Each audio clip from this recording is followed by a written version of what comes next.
সুপ্রভাত বন্ধুরা। আজ 25শে জানুয়ারি, শুভ রবিবার 2026। প্রভাতী চর্চায় সবাইকে স্বাগত। ভীষণ সুন্দর দিন, এই রবিবার দিন, মজার দিন। আজ যাদের জন্মদিন তাদের জানাই আন্তরিক ভালোবাসা। প্রভাতী চর্চায় আজ সুনীল গঙ্গোপাধ্যায়ের কবিতা নিয়ে চলে এসেছি। এখন একটু কবিতাতে পেয়েছে, কবিতাও তো বলা উচিত, কবিতা দিয়েই তো সব কিছু শুরু। আমরা কবিতাকে ভুলে গেলে তো চলবে না। আমরা কোনো গান গাওয়ার আগে গানটাকে কবিতা আকারে পড়ে নিয়ে তবেই গান গাইতে হয়, মানে বুঝতে হয়, তারপরে তার সুর, লয়, ছন্দ।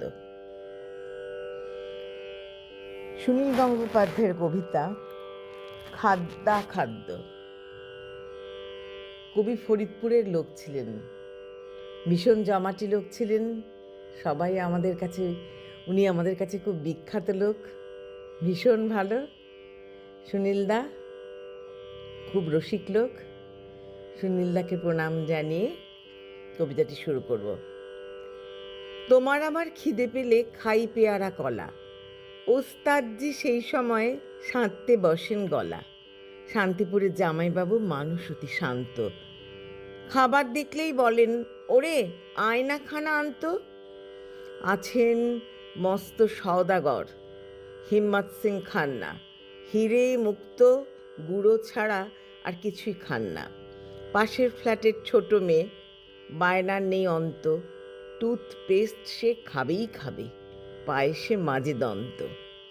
মিষ্টি কথায় চিড়ে ভেজান রাম মনোহর পাত্র, চায়ের মধ্যে চিনি দিলেই জলে তাহার গাত্র।